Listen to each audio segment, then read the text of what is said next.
All welcome back to another new video of learn with Bhavna. हमने already question 4 complete कर चुके हैं assignment के आपके जुलाई 24 एंड जैन 25 इनटेक सेशन के। तो आज हम करने जा रहे हैं क्वेश्चन 5 आपका MSO 003 सोशियोलॉजी ऑफ डेवलपमेंट का। जितने भी हमने क्वेश्चन अभी तक किए हैं और आगे आने वाले सारे क्वेश्चन मैं एक फोल्डर बना के उसमें डाल दूंगी, जिसका लिंक अभी आपको आगे इस वीडियो के एंड में मिल जाएगा। तो do check it out all question, ताकि आप कोई भी क्वेश्चन मिस ना करो for your assignment. And of course आप सिलेक्ट एंड चूज कर सकते हो whichever question you would like to write for your assignments. Now talking about question 5, हमें बात करनी है मॉडर्नाइजेशन की और क्या डिफरेंट पर्सपेक्टिव्स हमें देखने को मिलते हैं, पढ़ने को मिलते हैं मॉडर्नाइजेशन के विद इन सोशियोलॉजी।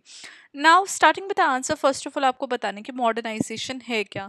तो यहाँ पे whenever we talk about modernisation, तो हम एक ऐसा प्रोसेस के बारे में बात कर रहे हैं जो सोशल, इकोनॉमिकल, पॉलिटिकल और कल्चरल चेंजेस लेके आया है ट्रेडिशनल सोसाइटीज़ के अंदर। जो ट्रेडिशनल सोसाइटीज़ हैं वो और भी ज़्यादा इंडस्ट्रियलाइज्ड हो गई हैं, टेक्नोलॉजिकली एडवांस्ड हो गई है, और जो मॉडर्नाइजेशन है उसको वेस्टर्नाइजेशन, इंडस्ट्रियलाइजेशन, ग्लोबलाइजेशन, इनके साथ लिंक किया गया है। And of course all of these come together along with modernisation, जिसकी वजह से लाइफस्टाइल में, एजुकेशन में, गवर्नमेंट किस तरीके से फंक्शन कर रही है, इकोनॉमिक स्ट्रक्चर्स में हर तरीके के जो चेंजेस हैं हमें वो सोसाइटी के अंदर देखने को मिलते हैं।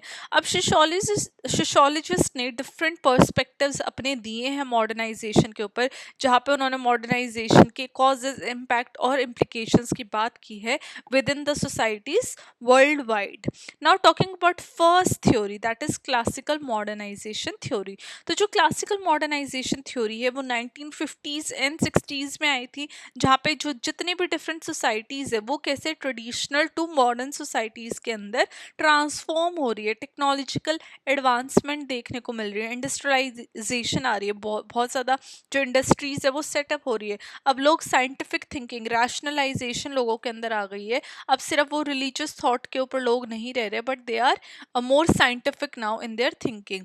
नाउ यहाँ पे की थिंकर्स हमें देखने को मिलते हैं, that is Walt Rostow stage of economic growth. When we talk about Walt's Rostow stage of economic growth, तो उन्होंने 5 स्टेजेस दी थी मॉडर्नाइजेशन की, जहाँ पे उन्होंने बताया कि पहले जो ट्रेडिशनल सोसाइटी होती है वो फिर प्री कंडीशंस एक्सेप्ट कर लेती है टेक ऑफ के लिए, फिर वो टेक ऑफ करती है, मतलब कि इकोनॉमिक ग्रोथ के टुवर्ड, एंड वो मेच्योरिटी के ऊपर वो सोसाइटी ड्राइव कर देती है, और उसके बाद आती है age of high mass consumption. For example अगर हम साउथ कोरिया और सिंगापुर जैसे कंट्रीज़ की बात करते हैं, तो पहले ये जो एक कंट्रीज़ थी ये एग्रीकल्चरल इकोनॉमीज़ थी, लेकिन वो धीरे धीरे, rather I would say very fast pace पे वो इंडस्ट्रियलाइज्ड नेशन बन गई, जहाँ पे उन्होंने इस मॉडल को फॉलो किया था, Walter Rostow stage of economic growth.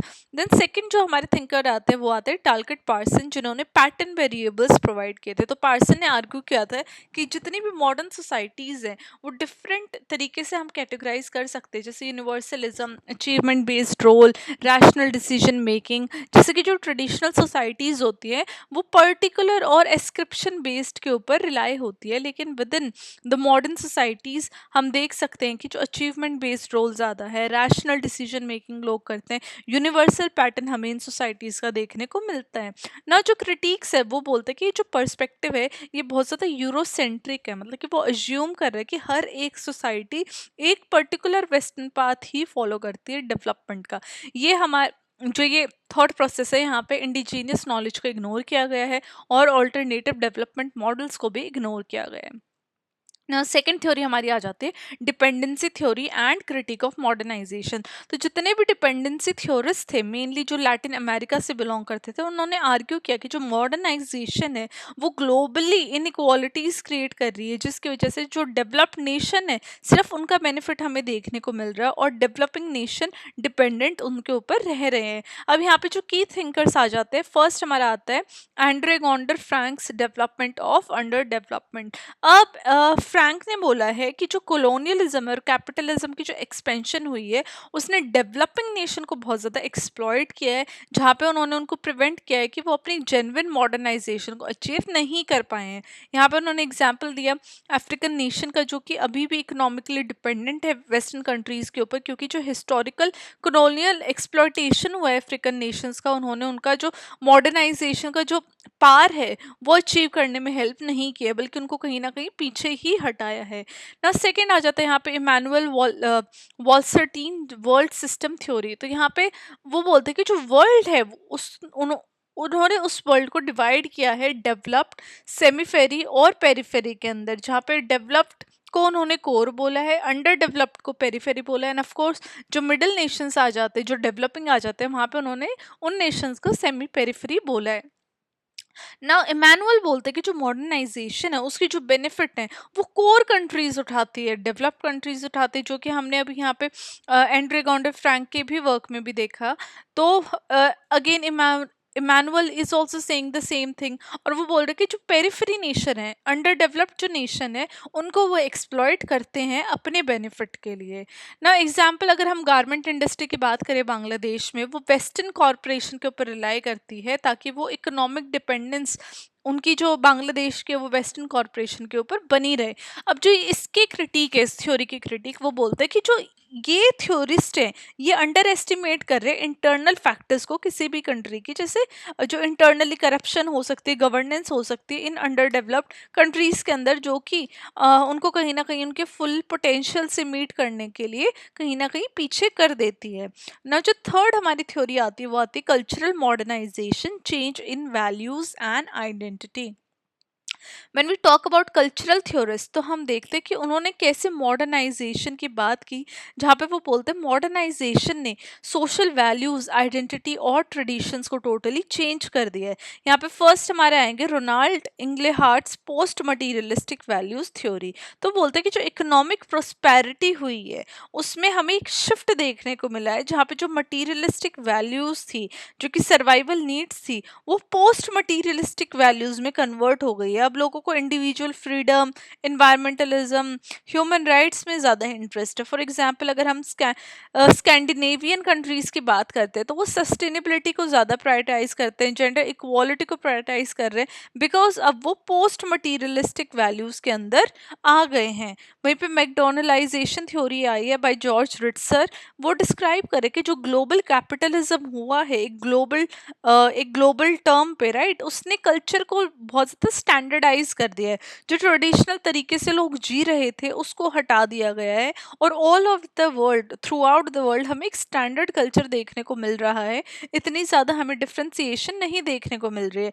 For example अगर हम फास्ट फूड चेन्स की बात करें, जैसे मैकडोनल्ड्स हो गया, उसने लोकल फूड ट्रेडिशन को चेंज कर दिया है वर्ल्ड वाइड, इसलिए उन्होंने अपनी थ्योरी को भी मैकडोनलाइजेशन बोला है। अब इनकी क्रिटिक बोलते हैं कि जो कल्चरल मॉडर्नाइजेशन है वो हमेशा वेस्टर्नाइजेशन से नहीं रिलेटेड है, या फिर हम मॉडर्नाइजेशन को वेस्टर्नाइजेशन के इक्वल नहीं कर सकते हैं।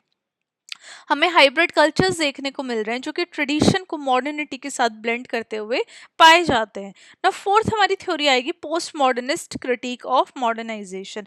अब जितने भी पोस्ट मॉडर्निस्टिक चैलेंजेस थे वो चैलेंज करते हैं कि जो आइडिया है मॉडर्नाइजेशन का, उससे हमें प्रोग्रेस देखने को मिलती है, ये क्रिएट कर देता है एक सोशल एलियनेशन और इनइक्वालिटी। जीन बॉलरेडिट्स की हाइपर रियलिटी की बात की है यहाँ पे, जहाँ पे उन्होंने मॉडर्न सोसाइटीज को इस तरीके से देखा कि वो रियलिटी को ब्लर कर रहे हैं, जहाँ पे मीडिया रिप्रेजेंटेशन के द्वारा वो एक डिफरेंट इमेज शो कर रहे हैं जो कि वो रियलिटी में है नहीं, तो उसको उन्होंने साइम्युलेटेड रियलिटी का नाम दिया है। फॉर एग्जाम्पल अगर आप सोशल मीडिया इन्फ्लुएंसर्स की बात करो या आप अपनी ही बात कर लो, आप सोशल मीडिया पे कैसे अपनी पोस्ट डालते हो, फोटोज कैसे डालते हो, राइट, उसी तरीके से जो जितने भी नेशंस है वो एक साइमुलेटेड रियलिटी अपनी दिखाते हैं, वो रियल पिक्चर अपनी शोकेस नहीं करते हैं वर्ल्ड को, वो हमेशा अपना बेस्ट ही पोर्ट्रे करने की कोशिश करते हैं। फॉर एग्जांपल अगर अभी पीछे जब ट्रम्प आए थे, पीछे नहीं अभी काफ़ी टाइम हो गया, तो हमारी इंडियन गवर्नमेंट ने क्या किया था, जो मुंबई का जो एयरपोर्ट है वहाँ पे उन्होंने जितनी भी स्लम्स है, बिकॉज ऑफ कोर्स जब प्लेन टेक ऑफ करेगा, लैंड करेगा, तो स्लम्स तो दिखती ही है because it is at the wall of the airport, right. तो उन्होंने वहाँ पे दे put a very big chaddar kind of thing, chaddar curtain, whatever you say, ताकि वो ढक जाए और वो ट्रम्प को दिखे ना, और वो सिर्फ ब्यूटीफुल ही सिनेरियो में जो इंडिया है उसको रिप्रेजेंट करे। सेम तरीके से जब वो गुजरात गया, फिर जहाँ पे भी उस उनको उस रूट से ले जाया गया जो रूट डेकोरेट स्पेशली उनके लिए किया था। तो ये साइमुलेटेड रियलिटी ही तो शो हो रही है, राइट?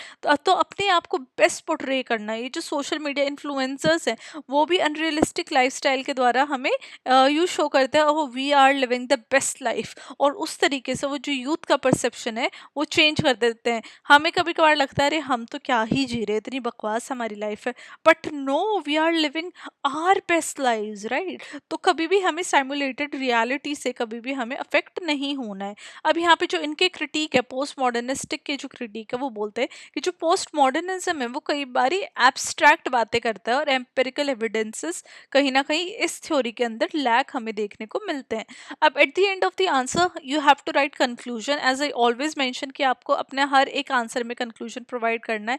विदाउट कंक्लूजन आपको अपना कोई भी आंसर एंड नहीं करना है। तो यहाँ पे कंक्लूजन में मैंने मेंशन किया, when we talk about modernisation, उसकी वजह से of course economic growth, technological advancement और सोशल प्रोग्रेस हमें देखने को मिला है, लेकिन इसकी वजह से इनइक्वालिटी भी बहुत ज़्यादा क्रिएट हुई है, एनवायरनमेंट बहुत ज़्यादा खराब हुआ है, और कल्चरल जितने भी कल्चर्स थे वो आज, इफ़ यू विल सी, तो आजकल जो सारे कल्चर है वो कहीं ना कहीं एक ही समान हो गए हैं। हमें हाइब्रिड होमोजेनाइजेशन देखने को मिला है, हाइब्रिड कल्चर्स निकल के आए हैं।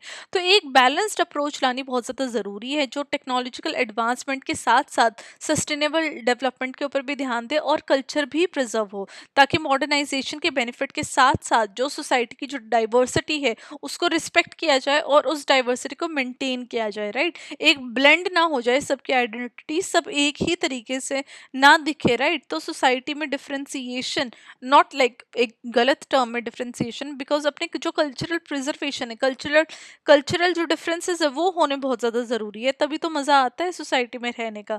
तो ये हमारा आंसर था, वी टॉक्ड अबाउट मॉडर्नाइजेशन और डिफरेंट एंड जो मॉडर्नाइजेशन के डिफरेंट पर्सपेक्टिव्स हैं। लेट मी नो आप किस पर्सपेक्टिव से बिलोंग करते हैं, आपको कौन सा पर्सपेक्टिव ठीक लगता है, and what do you think about modernisation? क्या इतनी भी मॉडर्नाइजेशन अच्छी है या पहले वाला टाइम अच्छा था? लेट मी नो कि आपकी क्या थॉट्स हैं, and I will comment, I will also share my perspective in the comment box below, but पहले आपको कॉमेंट करना है, मुझे पहले आपका पर्सपेक्टिव जानना है कि क्या है। तो चलो, I will see you very very soon with question 6। Till then keep on studying, keep on writing your assignments, and all the very best for your assignment writing. I hope you all scored really great in your assignments. Bye bye and take care.